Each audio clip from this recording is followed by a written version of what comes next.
ക്യാമ്പസുകളിലെ ഇത്തവണത്തെ തിരഞ്ഞെടുപ്പിൽ വമ്പൻ പരാജയമാണ് എസ്.എഫ്.ഐക്കുണ്ടായിരുന്നത്.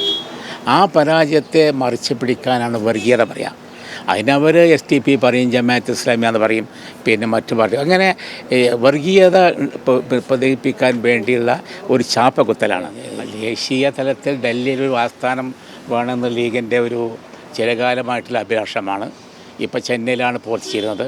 ഇന്നത്തെ സാഹചര്യത്തിൽ ദേശീയ തലത്തിൽ ലീഗിൻ്റെ ഒരു സാന്നിധ്യം പരമപ്രധാനമാണ് എന്ന് ലീഗ് മാത്രമല്ല, പിന്നെ പല കക്ഷികളും നമ്മൾ പറയുന്നുണ്ട്. കേരളത്തിലെ ഈ സമാധാന അന്തരീക്ഷം കാര്യങ്ങളും ലീഗിൻ്റെ സാന്നിധ്യമാണ് കൊണ്ടാണ് ഉണ്ടായിട്ടുള്ളത് എന്ന് വിലയിരുത്തപ്പെട്ടിട്ടുണ്ട് പല കക്ഷികളും. അതുകൊണ്ട് ദേശീയ തലത്തിൽ കൂടുതൽ ഇന്നത്തെ ഒരു രാഷ്ട്രീയ സാഹചര്യത്തിൽ പിന്നെ ശക്തിപ്പെട്ട് മുന്നോട്ട് പോകാൻ ലീഗിൻ്റെ പ്രവർത്തന കേന്ദ്രം ഡൽഹിയിലേക്ക് മാറ്റണമെന്നുള്ള തീരുമാനമാണ് ഉണ്ടായത്. അതനുസരിച്ച് ഞങ്ങൾ ഓൺലൈനായിട്ട് പിരിച്ച മെമ്പർമാർ പിരിച്ച സംഖ്യ ഉപയോഗിച്ചാണ് ചെയ്യുന്നത്. അപ്പോൾ അതനുസരിച്ചുള്ള ഉദ്ഘാടന പരിപാടി ഇന്ന് സജ്ജമായിരിക്കുകയാണ്.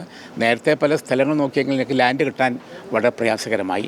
അതെല്ലാം കിട്ടിയതിൻ്റെ അടിസ്ഥാനത്തിലാണ് ഇപ്പോൾ ഇന്ന് ഉദ്ഘാടനത്തിലേക്ക് വന്നിട്ടുള്ളത്. മറ്റൊന്ന്, ഈ രാഹുലുമായി ബന്ധപ്പെട്ട് വലിയ വിവാദം കേരളത്തിൽ നടക്കുകയാണ്. അത് കോൺഗ്രസിനെ ബാധിക്കുന്ന തീരുമാനിക്കേണ്ട കാര്യമാണ്. അത് ലീഗ് ഇടപെടേണ്ട ഒരു കാര്യമില്ല. അത് കോൺഗ്രസ് പാർട്ടി സംയോജിതമായ തീരുമാനമെടുക്കുമെന്നാണ് ഞങ്ങൾ പ്രതീക്ഷിക്കുന്നത്. MLAയുടെ ഭാഗത്തു നിന്ന് അത്തരമൊരു നടപടി ഉണ്ടാകുന്നതിന് അതിനെപ്പറ്റി ഇപ്പോൾ നമ്മൾ കമൻറ്റ് ചെയ്യുന്നില്ല. കാരണം വെച്ചാൽ അതൊക്കെ പാർട്ടി തീരുമാനിക്കേണ്ട കാര്യമാണ്. മറ്റൊന്ന്, ഈ SFI വലിയ രീതിയിലുള്ള വിമർശനം MSFനെതിരെ കഴിഞ്ഞ ദിവസങ്ങൾ ഉയർത്തിയിരുന്നു. ഒരു വർഗീയ പാർട്ടി എന്ന നിലയിലാണ് ഓരോ ദിവസവും SFI ആരോപണം ഉന്നയിച്ചത്. എന്താ വെച്ചാൽ ക്യാമ്പസുകളിലെ ഇത്തവണത്തെ തിരഞ്ഞെടുപ്പിൽ വമ്പൻ പരാജയമാണ് എസ്.എഫ്.ഐക്കുണ്ടായിരുന്നത്. ആ പരാജയത്തെ മറിച്ച് പിടിക്കാനാണ് വർഗീയത പറയുക.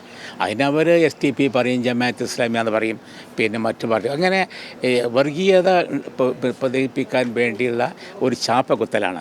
അതിലും ഞങ്ങൾക്ക് അത്ഭുതമില്ല. കാരണം വെച്ചിട്ടുണ്ടെങ്കിൽ ഇത്തവണ കണ്ണൂരാണെങ്കിലും മറ്റ് യൂണിവേഴ്സിറ്റിയിലാണെങ്കിലും നല്ല തിരിച്ചുവരവ് UDF നടത്തിയിട്ടുണ്ട്, MS പ്രത്യേകിച്ച് നടത്തിയിട്ടുണ്ട്. അതിൻ്റെ ഒരു വിരോധം കൊണ്ടുള്ള നല്ലാതെ അതിനൊന്നും മുഖവിലെടുക്കേണ്ട ഒരു കാര്യമില്ല.